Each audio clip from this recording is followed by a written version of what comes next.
बिस्मिल्लाहिर्रहमानिर्रहीम। आज हमारा टॉपिक है, बल्कि एक आर्टिकल है जिसका टॉपिक है social media is a threat to national security, a case study of Twitter in Pakistan. यह आर्टिकल साद अल आबिद का है और इस आर्टिकल के कीवर्ड्स हैं national security, securitization, Twitter, hybrid war, framing. Introduction में राइटर कहते हैं कि सोशल मीडिया और ख़ास तौर पर Twitter has significantly evolved over last decade, और इसने प्रोपेगेंडा के डायनामिक्स को ही चेंज कर दिया है। From the perspective of national security, internal and external hostile elements continue to exploit this platform. Notably, politicians से लेके political elites to media person से लेके सिविल सोसाइटी के एक्टिविस्ट, आम पब्लिक, सोसाइटी के मुख्तलिफ सेगमेंट्स इस प्लेटफॉर्म से जुड़े हुए, और इसी तरह they are shaping the political discourse at a brisk pace. मजे की बात, interestingly, social media traditional media का रिवर्स है, जहां पर इंफॉर्मेशन शेयरिंग होती तो है मगर विदाउट कंफर्मेटिव प्रोटोकॉल्स। और पीटीए के मुताबिक 56% पाकिस्तान की पॉपुलेशन इंटरनेट का इस्तेमाल करती है, और सोशल मीडिया नेटवर्क्स के मुताबिक के बारे में फेसबुक सबसे ज़्यादा पाकिस्तान में इस्तेमाल किया जाता है, जिसको इस्तेमाल करने वालों की परसेंटेज 46% है, और 42% यूट्यूब को फॉलो करते हैं, 23.5% व्हाट्सएप को फॉलो करते हैं, 17.3% टिकटॉक को फॉलो करते हैं। मजीद 2.3% पाकिस्तानी ट्विटर इस्तेमाल करते हैं। यहाँ पर ये मेंशन करना भी ज़रूरी है कि जो ट्विटर यूज़र्स हैं वो हाईली एजुकेटेड इंडिविजुअल्स हैं, और वो बहुत अहम किरदार अदा करते हैं in opinion making and narrative formulation. Twitter का इस्तेमाल एक्सट्रीमिस्ट, टेररिस्ट एंड सब नेशनलिस्ट सोसाइटी में फ्रैक्शन काज करने के लिए और प्रोपेगेंडा करने के लिए इस्तेमाल करते हैं। सिक्योरिटाइजेशन थ्योरी का जहां तक ताल्लुक है, ये कहती है कि any phenomena is securitized by a speech act of a leader who informs the people regarding threats associated with it. Framing के बारे में है कि it is a process in which some aspects of reality are selected and given greater emphasis or importance so that problem is defined, its causes are diagnosed, moral judgments are suggested, and appropriate solutions and actions are proposed. तीसरा concept था hybrid war. इसके बारे में writer लिखते हैं कि it is a combination of political, cultural, diplomatic, economic and media actions synchronized with military objectives. Frank Hoffman बयान करते हैं हाइब्रिड वार को और कहते हैं कि hybrid wars incorporate a range of different modes of warfare including conventional capabilities, irregular tactics and formations, terrorist acts जिसमें indiscriminate violence होता है, coercion है and criminal disorders. In the hybrid war scenario, Twitter is largely exploited. वो कैसे? Passwords hack किए जाते हैं, fake posts upload की जाती हैं किसी और के बिहाफ पे। इसके बारे में national security paradigm and identification of social media as a threat, वो क्या है? कहते हैं कि Pakistan officially started making public its security policies in 2014। पहली नेशनल सिक्योरिटी पॉलिसी 2014 में आई, 2014 में नेशनल इंटरनल सिक्योरिटी, जो टैकल कर रही थी चैलेंजेस ऑफ टेररिज्म। दूसरी नेशनल इंटरनल सिक्योरिटी पॉलिसी 2018 में आई, जिसका फोकस था काउंटरिंग एक्सट्रीमिज्म एंड टेररिज्म। तीसरी नेशनल सिक्योरिटी पॉलिसी 2022 में आई, जिसको कहा जाता है होलिस्टिक पॉलिसी फ्रेमवर्क। अब आते हैं कि 2014 में जो national internal security policy introduce की गई थी, उसमें क्या है? उसमें एक तो इसका मकसद था to counter online threats to national security, जिसके लिए an intelligence analysis centre under the directorate of internal security propose किया गया।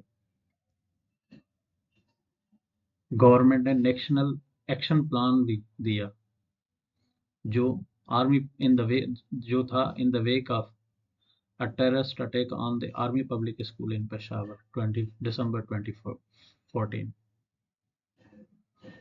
फिर 2016 में पीका एक्ट इंट्रोड्यूस किया गवर्नमेंट ने, prevention of electronic crimes act, पीका एक्ट 2016, जो रिलेटेड है पब्लिक इश्यूज से, जैसे कि ऑनलाइन हरासमेंट है, सेक्सुअल कंटेंट है, इंटेलेक्चुअल प्रॉपर्टी स्टीलिंग है, थेफ्ट है, फाइनेंशियल स्कैम है एंड हैकिंग है। इन इश्यूज से रिलेटेड पीका एक्ट है। और पीका एक्ट का आर्टिकल 19 कहता है, उसमें पनिशमेंट है for glorifying terrorism and extremism. और पीका एक्ट का आर्टिकल नंबर 10 कहता है कि 14 years of imprisonment and 50 million rupees fine for causing instability and insecurity through social media networks, SMNs। मजीद पीका एक्ट कहा जाता है कि हाइब्रिड वार पे साइलेंट है and its utilization of social media in Pakistan. अब आते हैं national internal security policy 2018। It was founded that TTP and ISIS use social media networks to supplement their agenda। ये ऑर्गेनाइजेशंस क्या करती थी? लिटरेचर पोस्ट करती थी ऑन सोशल मीडिया नेटवर्क्स और रिक्रूट करती थी इंडिविजुअल्स को ऑनलाइन। इसलिए इन इश्यूज या चैलेंजेस को टैकल करने के लिए national internal security policy 2018 propose की गई। और इसकी joint body was mandated to oversee the regulations of social media network with the aid of Pakistan telecommunication authority, और इसके तहत हेड स्पीच पे रिस्ट्रिक्शन, disinformation पर restriction was the responsibility of PTA. National security policy, तीसरा number policy की थी, वो थी 2022 में, और इसको कहा जाता है it was Pakistan first ever security policy that has identified hybrid war as a threat to national security, specifically that which is launched through social media networks.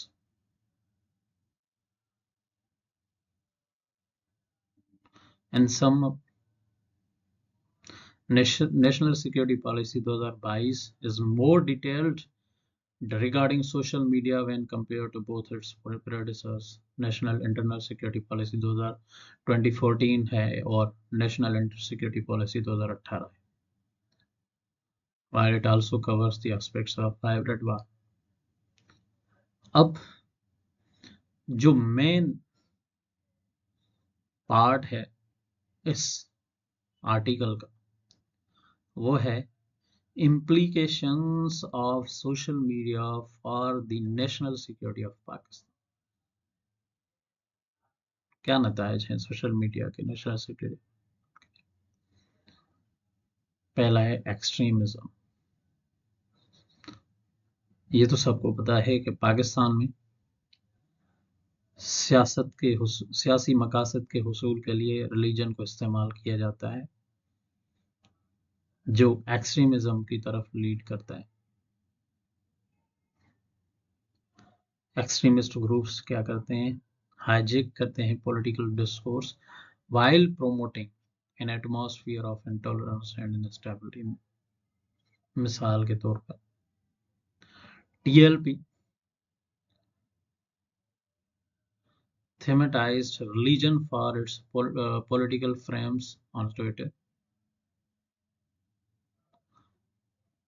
ये भी देखा गया है कि over the last 5 years TLP has risen as a formidable religious pressure group in Pakistani politics. दूसरा implication है terrorism.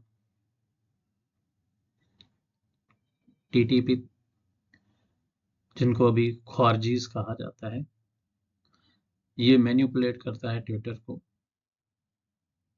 Different Baloch terrorist groups हैं, वो प्रोपेगेंडा के लिए इस्तेमाल करते हैं ट्विटर को।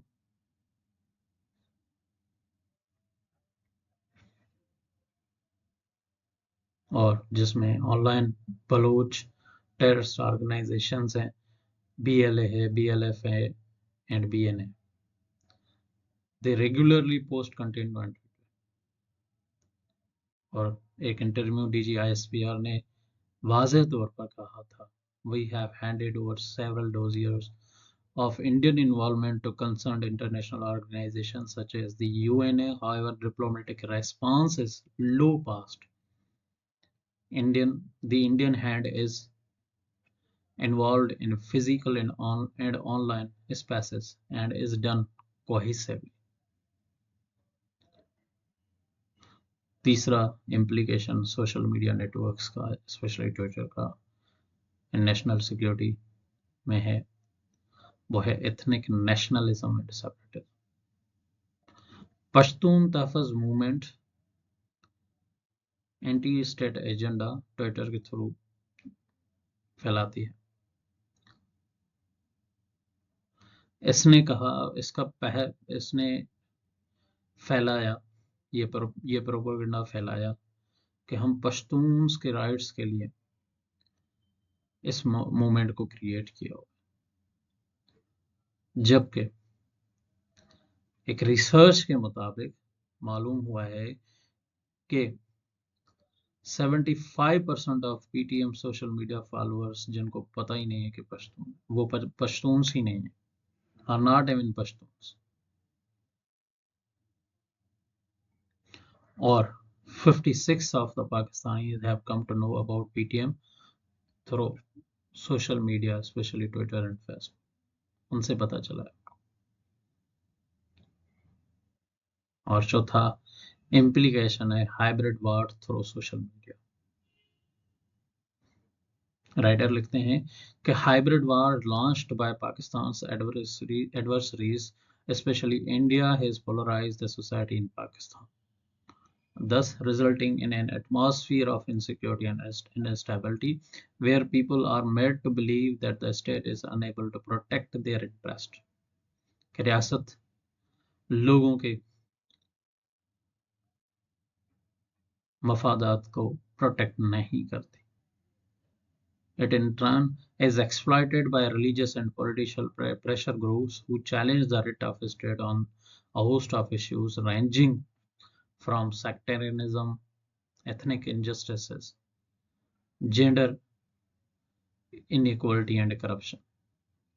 और इसको एक्सपोज भी किया गया कि यूरोपियन यूनियन डिसइंफॉर्मेशन लैब ने एक project sponsored by intelligence Indian intelligence उसको एक्सपोज किया, जिसका मकासद थे to isolate Pakistan diplomatically.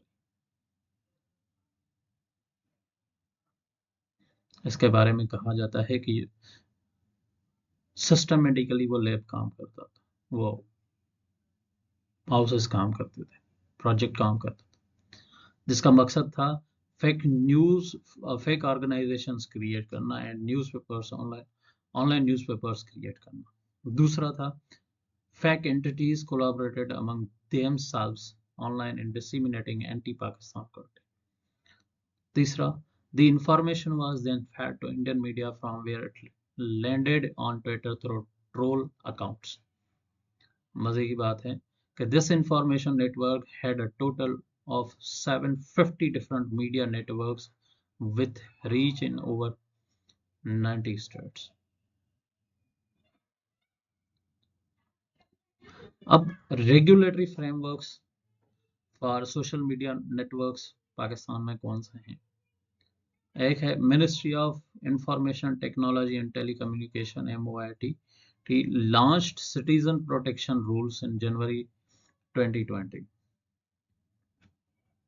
In rules के मुताबिक all social media networks must open an office in Islamabad और एक फोकल पर्सन 3 महीने के अंदर अपॉइंट करें जो उन रूल्स को इन्फोर्स करेगा,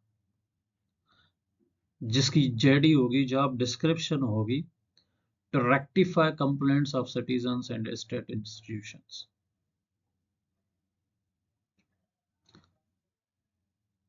और सोशल मीडिया नेटवर्क्स को ये भी डायरेक्शन दी गई NCPR to delete anti-Pakistani content within 6 hours if authorities wish are so failing they could face penalty of 500 million rupees or blocking of social media network inside the country। फिर उसके एक follow up में आया, regulations आए जिनको कहा जाता है removal and blocking of unlawful online content procedure oversight safeguard rules 2021। Finally writer conclusion में कहता है Pakistan is yet to securitize social media as a serious threat to national security। In security policies formulated to date, as discussed in this paper, the mention of social media has mainly been made on the sidelines of traditional threats। Therefore, less weightage has been accorded to this mushrooming threat। On the other hand, implications for not holistically securitizing social media are already being invested, witnessed in the form of increased religious extremism, mainly by TLP on Twitter, employing Twitter as a weapon for spreading militancy by TTP, and rise of sub-nationalism on the platform by PTM, BSOA, and JSMM। Mazid, Twitter is also being used for disinformation purposes as part of a hybrid war by adversaries of Pakistan। While Pakistan introduced content regulation as early as PICA 2016, the primary concern has remained to be electronic media than social media.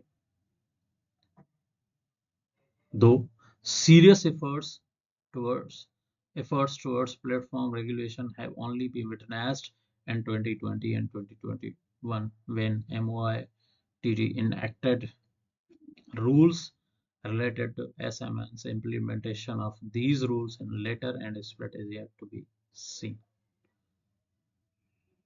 Thank you.